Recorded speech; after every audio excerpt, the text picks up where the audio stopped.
I want you to give up making money your priority. Now, I know that's hard because you got to have money to exist. But he said, just, I don't mind it, you having it. I mind it having you. I don't have no problem with you having it. But right now, I want you to give up money, give up everything that seems monetarily important to you. And I want you to just focus on me. I want you to just trust me when you can't trace me. And don't try to figure out what I'm doing and keep saying what my word says and keep believing it. And I'll shine down on it. How about that? Isn't that awesome? I just shine down on it. And he said, pay your vows. You know, if you make a vow to somebody, stand up to it. If you tithe, tithe. He's going to give it back to you. His word promises, and he can't lie, and it can't come back void. You know, and I think sometimes we focus so hard on the monetary side that we get away from all the other things that he wants us to do. He wants you to be a blessing to others. He wants you to love your family. He wants you to bless your children. He wants you to take your talent and give it away freely, and he'll multiply it. Say, give and it shall be given to you, pressed down, shaken together, and run over more and more. But here's what he says. The measure that you send out is what's going to be measured back to you. Isn't that awesome? So if I go to work and I show love to the people at work, I'm going to get a blessing from somewhere, and it may come from somewhere else. It may not even come from those people that I'm serving. If I go home and love my wife, she's going to love me back, and all the kids going to be like a olive tree sitting at the table. She's going to be so in love with you, she's going to go put fruit everywhere in the house. The word said she'll have the house looking like a fruit vine when you come home. Somebody asks you, where you going? So I'm going straight home. So you're not going to stop anywhere. No, I'm going straight to the house.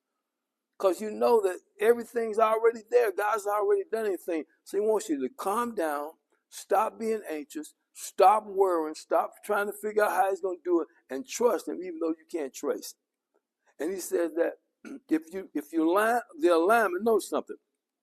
The alignment, the peace, and then came the prosperity. The alignment, the peace, then came the prosperity.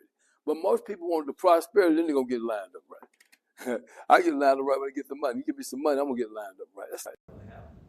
And then find peace.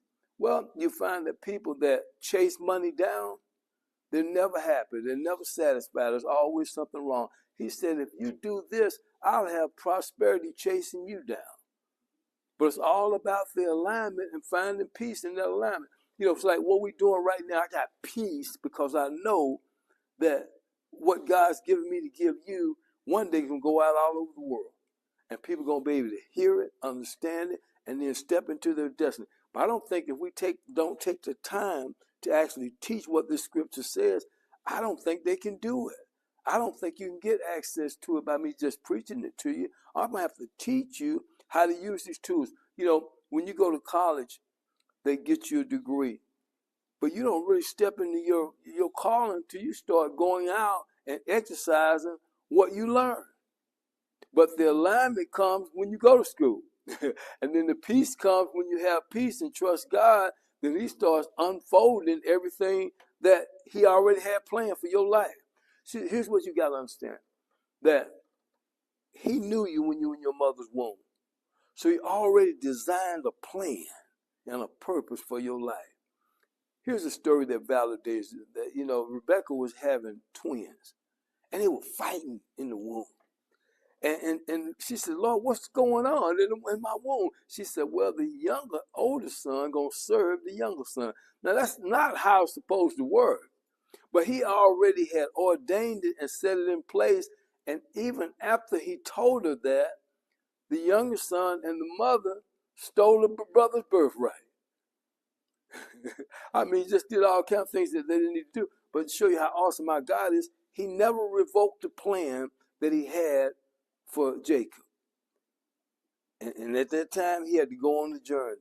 And he had to suffer the consequences and then come back and get the blessing. So I want to say this to you. No matter where you've been, what you've done, his plan for you is irrevocable. It's still there. But it requires you to line up right. And how do you do that? Humble yourself under the mighty power of God. Give up self-righteousness. In other words, old self has to die.